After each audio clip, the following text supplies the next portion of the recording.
පුතේ 2024 වෘත්ති චලිත ගැටලුව තමයි අපි අද සාකච්ඡා කරන්නේ. ඒ පාර්ට් එකට ආපු පුතේ අනිවාර්යෙන් ඔයා දැනගන්න ඕන දෙයක් තමයි වෘත්ති චලිතයේ ගැටලුවක් A කොටසටත් එනවා පුතේ B කොටසටත් එනවා. ගොඩක් වෙලාවට A කොටසට එන්නේ පුතේ තිරස් වෘත්ති චලිතයේ ආශ්‍රිත ගැටලුවක් උසස් පෙළදී. ඉතින් ඒ හින්දා අපි 2024 උසස් පෙළ ගැටලුව සාකච්ඡා කරමු. මේක මෙන්න මේ විදිහට තමයි මම විස්තර කරන්නම්. මේකේ තන්තුවේ ආතතිය තමයි පුතේ අහන්නේ මේ ගාන ඔයාලට මේනොට තිරේ දිස්සේ ඒක බලන්න. ඒ කියනවා මෙහෙම ස්කන්ධයේ 2යි MU. අනේ ඔය මතක තියාගන්න. මොකද දන්නවද? හැමතිස්සෙම වගේ ස්කන්ධයේ MU කියලා තමයි අංශුන්ගේ නම් දෙන්නේ. කියන්නේ ස්කන්ධය දෙන්නේ. නමුත් මේක ස්කන්ධයේ 2යි නේද?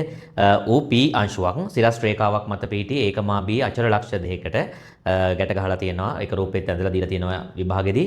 දිග එල්ලු සැහැල්ලු අවිතාන තන්තුවක්. පුතේ සැහැල්ලුයි කියන්නේ බරක් නැහැ කියන එක. අවිතාන නැහැ කියලා කියන්නේ ඇදෙන්නේ නැහැ කියන අදහස තියෙනවා. එතකොට තන්තු දෙකක් මෙහෙම ඇඳලා තියෙනවලු රූපයේ තියෙන විදිහටම ඔහොම තදව තියෙන විදිහට තන්තු දෙක හොඳට තදින් තියෙන විදිහට ඔය විදිහට ඔමේගා කෝණික ප්‍රවේගයකින් ඔමේගා කෝණික ප්‍රවේගයෙන් තිරස් ඌර්ජ චලිතය දෙනවලු. හරි පුතේ බලන්නකෝ. දැන් මේ විදිහට දැන් මේක ත්‍රිමාණ සරහන. ඔයාලා විභාගෙදී මෙන්න මේම කඩේරක් එහෙම ඇඳ ගැනීම කිසිසේත්ම අවශ්‍ය නැහැ. මම විභාග රූප සරහන දීලා තියෙන හින්දායි ඒක ඇඳගත්තේ. හොඳයි පුතේ. දැන් මේ විදිහට ඌර්ජ චලිතය යෙදෙනකොට අපිට ලියන්න පුළුවන් සමීකරණ ප්‍රධාන වශයෙන් තියෙන්නේ දෙකයි. අපි දෙකයි يعني පුහුණු වීම කරලා ඔයාලා මේ වෙනකොට ඒ දැනුම් සහිතව ඉන්නවා කියලා මම විශ්වාස කරනවා. එතකොට පුතේ මොකද්ද මේ සමීකරණ දෙක කටපාඩම් කරනවා කියන එක නෙමෙයි මම කියන්නේ ඉතින් අදහසක් තියෙන්න එපා ගානක් කලින් හදලා මේ විදියට ඌර්ජ චලිතය යෙදෙනකොට පුතේ මේ අංශුව මේ කියන කෙනා මේ කියන අංශුව මෙතනින් ඉහළට යන්නෙත් නැහැ මෙතනින් පහළට යන්නෙත් නැහැ. එතකොට අපි කියනවා ඒකට මේක මෙන්න මේ චලිතය යෙදෙනකොට මේකගේ ඉහළට තියෙන බලයි පහළට තියෙන බලයි සමානයි. ඒ කියන්නේ සන්තුලිත බල තියෙන්නේ. සන්තුලනය වෙලා තමයි බල ටික තියෙන්නේ. හරි. දැන් ඒක දැනගන්න ඕනි. තව ඊට පස්සේ අපි කේන්ද්‍රය දිහාවට F සමානයි m මේ චලිත සමීකරණෙත් දානවා. හරි පුතේ. එතකොට මෙන්න මේ අංශුව මේ විදිහට ඌර්ජ චලිතය යෙදෙනකොට මෙයා මත ක්‍රියාත්මක වෙන බල ටික මාක් කරගන්න ඉපැයි. හරි. එතකොට ගාන යහන්නේ AP තන්තුවේ ආතතිය. ඒ කියන්නේ උඩ තන්තුවේ ආතතිය අහන්නේ T1 අහන්නේ. හරි මම T1 දා ගන්නවා. පහළ තන්තුවත් ඇදිලා තදින් ඇදිලා තියෙනවා කියලා ගාන කියන්නේ මම නෙමෙයි. ඒ හින්දා මම ඒක T2 කියලා දා ගන්නම්. පුතේ බර මේකේ 2 mg. බර mg නෙමෙයි 2 mg. ඒකාන්තර කෝණ මෙයා θ නම් මෙයා θ මෙතන θ නම් මෙන්න මේ කෝණය θ වෙන්න ඕනි. හරිද? හරි. ඒ ටික හරි. හරි දැන් අපි සමීකරණ ලියන්න ගමු. සමීකරණ ලියද්දි පුතේ දැන් මේ ආකාර මෙහිම වෘත්ත චලිතය යෙදෙනකොට සිරස්ව ඉහළට චලිත වෙන්නෙත් නැහැ සිරස්ව පහළට චලිත වෙන්නෙත් නැහැ. ඒ කියන්නේ ඉහළට තියෙන බලයි පහළට තියෙන බලයි සන්තුලනය වෙලා තියෙන්නේ. අපි කියනවා මෙන්න මේ තලයට ලම්බකව මේ අංශුව සිරස් සමතුලිතතාවයේ තියෙනවා කියලා. එතකොට වාට පුළුවන් ලියන්න P සිරස් සමතුලිතතාවයෙන් හරිද පුතේ CP සිරස් සමතුලිතතාවයෙන් මට ලියන්න පුළුවන්. හරි. දැන් මේක මත සිරස් ඉහළට බල මොනවද තියෙන්නේ? T1 කෝණය දිහාවට cos සංරචකය cos T1 cos θ උඩට තියෙන්නේ. මේ බලන්න. T1 ඔයාලට තාම බල විභේදනය අමාරු වෙනවා. මෙහෙම කරන්න මේ කෝණය දිහාවට බල විභේදනය cos අර කලින් කලේ ප්‍රවේග විභේදනය. ඒ වගේ අර කලින් වීඩියෝ මාලාවල් වල හරිද? කලින් වීඩියෝ මාලාවල් වල අපි ප්‍රවේග විභේදනය කළා බල විභේදනය කළා. එතකොට මේක මේ තන්තු ව්‍යාපෘතිය T1 කෝණය දිහාවට පුතේ සංරචකය cos කෝණයෙන් ඉවතට ලම්බක සංරචකය sin T1 කෝණය දිහාවට විභේදන ඵලය cos θ සිරස් ඉහළට තියෙන්නේ. එහෙනම් පුතේ සිරස් ඉහළට තියෙන්නේ T1 cos θ. හරි. ඊට පස්සේ ඕක සමානයි. ඇයි උඩට තියෙන බල පහළට තියෙන බල වලට සමාන වෙන්න එපයි. එතකොට සමතුලිත හින්දා උඩට තියෙන බල එකම එක විභේදන ඵලයක් තිබ්බා. පහළට තියෙන පුතේ බර කෙලින්ම පහළට එනවා 2 mg. හරිද? ඊට පස්සේ මෙහා ගන්නකො වැඩේ. ඊට පස්සේ තියෙනවා T2 බලේනොත් මේ කෝණය දිහාවට සංරචකය cos θ. එතකොට T2 කෝණය දිහාවට සංරචකය cos θ පහළට. අන්න එහෙනම් පහළට තියෙන බලය T2 cos θ. හරි. පුතේ සාමාන්‍ය විදිහට හදන්න නැතුව මම පොඩ්ඩක් මේක ලස්සනට මෙහෙම හදා ගන්නම්. මේ බලය මේ පැත්තට ගේන්න. හරිද? T1 cos θ රින T2 cos θ සමානයි 2 mg. මම cos θ අයින් කරනවා. එහෙම කිසිම උමනාවක් නැහැ. මම මේක අර ඉස්සරහා තියෙන සූත්‍ර සුළු කරන්න පහසුවට මම මේක කරනවා. මේක වා විභාගෙදි කළේ නැහැ කියලා කිසිම ලකුණු අඩුවීමක් නැහැ. හොඳද? මම මේක කරන්නේ අනික cos θ කිසිම වෙලාවක බිඳුවට සමාන වෙන්නේ නැහැ. දැන් cos θ බිඳුවට සමාන වෙනවා කියන්නේ θ 90යිනේ.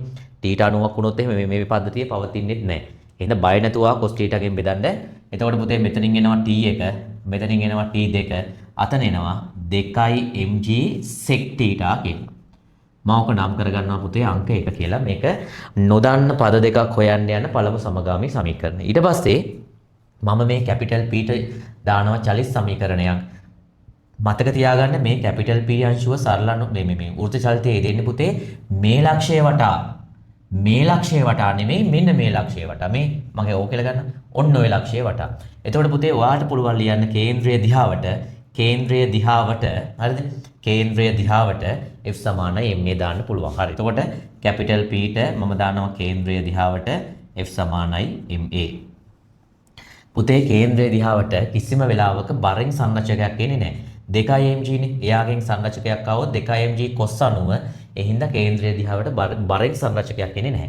හැබැයි මේ ආතතියනුයි එනවා. මේ බලන්න මෙයා θ හින්දා ඒකාන්තර කෝණ මෙයා θ t1 කෝණය දිහාවට cos. දැන් ඒක වැඩි ඉවරයි. t1 කෝණයෙන් ඉවතට මේ දිශාවට ලම්බකව. ඒ කියන්නේ තිරස් වෙන සංරචකය t1 කෝණය දිහාවට එන සංරචකය sin θ. t1 sin θ කියලා පුතේ එන්නේ. මේකෙන් t2 බලය කෝණය දිහාවට cos සංරචකය කෝණයෙන් ඉවතට පුතේ sin සංරචකය t2 sin θ මෙන්න මෙහෙට තියෙනවා. එතකොට ඒක ධන t2 sin θ කියලා පුතේ එන්නේ.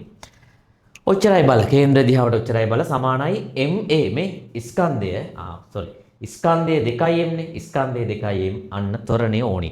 පුතේ වෘත්ත චලිතයේ යෙදෙන වස්තුවක කේන්ද්‍රය දිහාවට තියෙන ත්වරණයට අපි කියනවා කේන්ද්‍රාභිසාරී ත්වරණය කියලා. ඒකට සූත්‍ර තුනක් තියෙනවා. මොකක්ද? v වර්ගයට r එහෙම නැත්නම් r ඔමේගා වර්ගය. එකම සූත්‍ර ටික තමයි v වර්ගයට r නැත්නම් r ඔමේගා වර්ගය නැත්නම් r θ ඩොට් වර්ගය. θ ඩොට් කියලා කියන්නේ ඔමේගා විනෝට යොදන අවකල සංගුණකය ආශ්‍රිත නොටේෂන් එකක්. නැතුව ඒක මේ බය වෙන්න කාරණාවක් නෙමෙයි. හරි. එතකොට කේන්ද්‍රයේ දිහාවට තියෙන ත්වරණය අපි ඔමේගා ආස්ට්‍රේලියා ගමු. කේන්ද්‍රයේ දිහාවට තියෙන ත්වරණය r. ඒ කියන්නේ අරය. අන්න දැන් අරය ඕනි. මේ අහගෙන ඉන්න එකක් කියලා දෙන්න.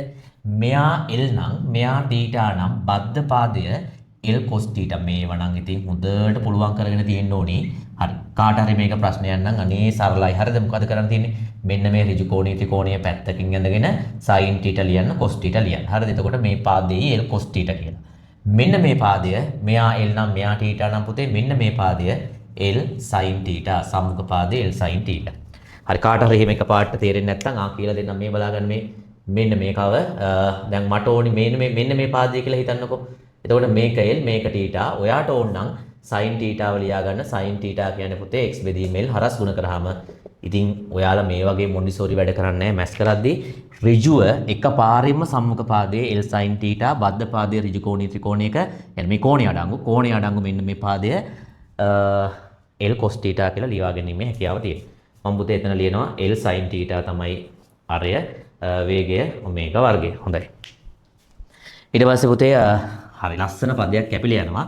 මොකද sin θ කිසිම වෙලාවක බිඳුවට සමාන වෙන්නේ නැහැ. θ කියන්නේ බිඳුවට සමාන කෝණයක් නෙමෙයි. එහෙනම් sin θ කිසිම වෙලාවක බිඳුවට සමාන වෙන්නේ නැහැ. ඔයාලට පුළුවන් ඔන්න ඔය සුළු කිරීම කරන්න. මුළු ගානම sin θ ගෙන් බෙදුවා කියලා තමයි මේ කරලා තියෙන්නේ. ඊට පස්සේ පුතේ මෙතනින් එනවා t1 මෙතන එනවා t2 සමානයි 2m ඔමේගා වර්ගය. හරි. දැන් ගන්න හදලා ඉවරයි. අපෙන් අහන්නේ t1 නේ. මේ දෙක එකට එකතු කරලා දාන්න 1යි 2යි පුතේ එකතු කරලා දාන්න උත්තරේ එනවා. මම එකතු කරද්දි මේ t2 කපලා දාන්නම්. එතකොට එනවා 2යි t1 කියලා. මේ පැත්තයි එකතු වෙනවා 2mg sec θ ධන 2m ඔමේගා වර්ගය. මම හිතන්නේ බව පෙන්නලා තියෙන්නේ. ඕක තමයි උත්තරේ. 2m එළියට ගන්න. මම මෙතන ලියන්න මේ 2m එළියට ගන්න. එතකොට එනවා ඔමේගා වර්ගය කලින් ලියන්නම්. බව පෙන්නන එකේ තියෙන හින්දා ඔමේගා වර්ගය පොඩ්ඩක් ඉන්න. මෙතන L එකක් ඉතුරුයි නේ. මෙතන L එකක් ඉතුරුයි. එතකොට L ඔමේගා වර්ගය එන්න ඕනේ. මෙතන L ඔමේගා වර්ගය ධන G sec θ කියලා එන්නේ. දෙකේ ඉලක්කම කැපුවාම උත්තේ උත්තරේ එනවා. හොඳයි පුතේ.